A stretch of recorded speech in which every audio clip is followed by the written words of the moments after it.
Our Tarheel traveler is not only getting ready for Christmas, but New Year's as well. This week, he's previewing some peculiar celebrations. Tonight, Scott Mason takes us to Wayne County, home of the famous New Year's Eve pickle drop in Mount Olive.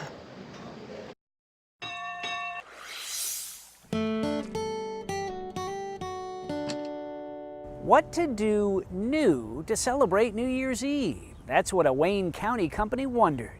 And as New Year's Eve approached, it was crunch time. Pickles, piles of pickles, jar upon jar. Or in a year's time, we'll produce well over 100 million jars of pickles. 100 million jars of Mount Olive pickles.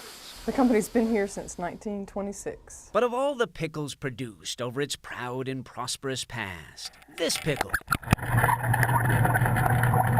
the pickle upon the pole, is the pickle whose popularity has propelled its perpetuity. Positively. It's pretty big for Mount Olive. The Mount Olive pickle drop. All this started in 1999. It started with only 8 people gathered round the pickle pole. But people, like pickles at a pickle plant, populate. This past year we had 3,000 people here. 3,000. 3,000 folks, and they were everywhere. People came from everywhere. We always give away a door prize, a gift pack of pickles to the folks who travel the farthest to get here. Last year it was Chile and Australia. And we also have folks from Canada, and so we were just being nice and gave them to them. They were on the East Coast. We're from Maine. From Maine to Mount Olive. Somebody had showed me, and of course I thought it was hysterical. It was the cutest thing I'd ever seen. Then when we drove in, I actually saw the pickle going up. I'm like, oh my God. There are people who say pooey, a pickle is just a pickle. Well, perhaps. But this particular tale of a particularly peculiar pickle does possess a parable. Once the pickle comes down the pole, we raise the American flag.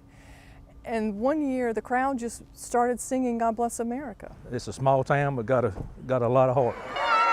It seems like it's just one big family gathering. It really is. We're here for New Year's Eve, and we're dropping a pickle down the pole, and it's just a hoot. And we all have a really good time with it. It's kind of heartwarming. It really is.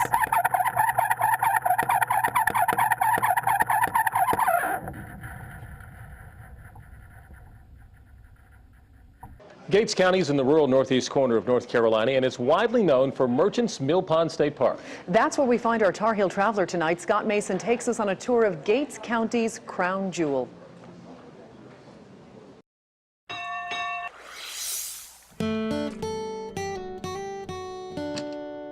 Fairy tales talk of enchanted forests, but this is no fairy tale.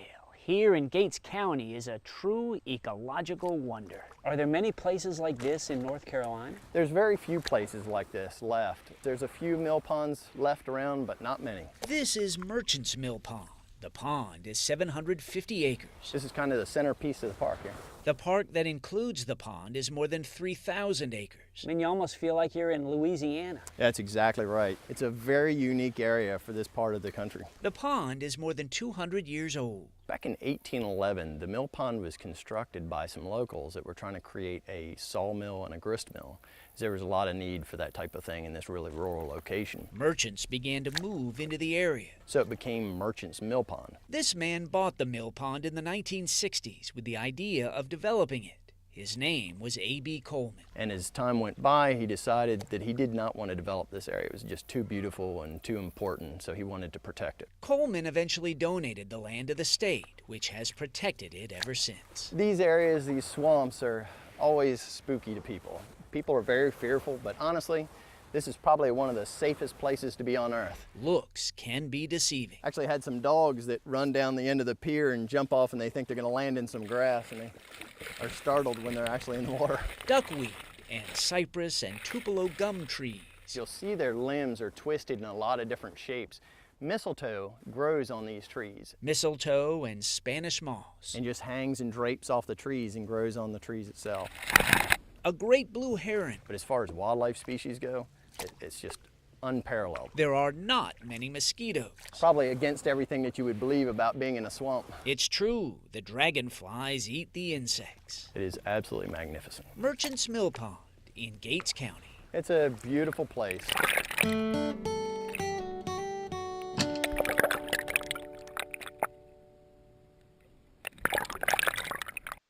In about an hour from now, our Tarheel traveler presents a delicious special. He profiles restaurants and diners tucked across North Carolina. And to get your appetite going, we find Scott Mason on the Outer Banks with a family-run hot dog classic called Captain Frank's.